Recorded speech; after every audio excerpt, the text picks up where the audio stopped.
In this video, I will show you how to disable OneNote on startup. Very easy. So if you find it annoying where OneNote just starts up when you turn your PC or laptop on and it's hindering you from doing your work, you just come here at the bottom left and right click on your start icon. And then I want you to click on a task manager. Okay. Now let's wait for Task Manager to open up. Now here you'll see a bunch of options. What I need you to do is click on Startup.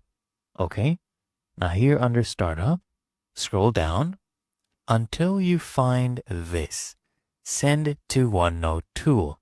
As you can see, it's currently enabled, right? The status says it's enabled.